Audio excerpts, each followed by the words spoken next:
ወሲብ በምታደርጉበት ሰዓት ላይ የምትሰሯቸውን ስህተቶች ኦፊሻሊ ሴቶች ይሄ ቪዲዮ ለእናንተ ነውና እንግዲህ ከትዳር አጋራችሁ ጋር ወሲብ በምታደርጉበት ሰዓት ላይ በፍጹም ልትከለክሏቸውና በፍጹም መሸማቀቅ የሌሉባችሁን ጉዳዮች ነው አንስቼ የምነግራችሁ።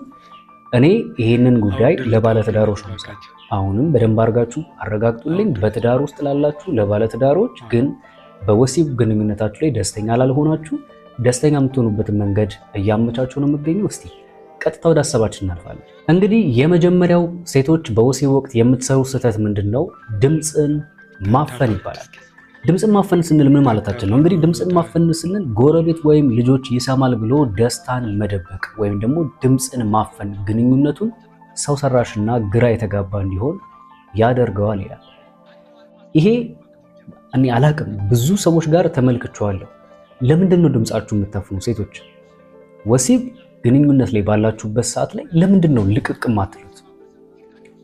ምንድነው ያስፈራችሁ? እስቲ ንገረኝ። አንዳንዶች እንፈራለን የሚል ነፃነት አይሰማንም፣ ስለዚህ በቻልነው አቅም የሆነ ድምፃችንን እፍና አድርገን ምናምን ነው የምንቀጥለው ይላሉና በጣም እኮ ነው ለምን እንደዚህ የምታደርጉት? ድምፃችሁን ለምን ታፍናላችሁ? ድምፃችሁ አብረሽው ወሲብ ከምታደርጊው ሰው ጋር የአንቺ ድምፅ መሰማት የዛን ሰው ኢነርጂ እንደሚጨምረው አታውቁም እንዴ? እማታውቁ ካላችሁ እኔ ልንገራችሁ። ወንዶች በአጠቃላይ በሚባል ደረጃ ሁሉም ወንዶች በሚባል ደረጃ አብረዋት ወሲብ የምታደርግን ሴት ድምፃቸው መስማት ወይ ደግሞ ድምጿን መስማት ሞር የወሲብ ኢነርጂያቸው ወይ ደግሞ ፍላጎታቸው እንዲጨምርና ጉልበት እንዲሰጣቸው ያደርጋል።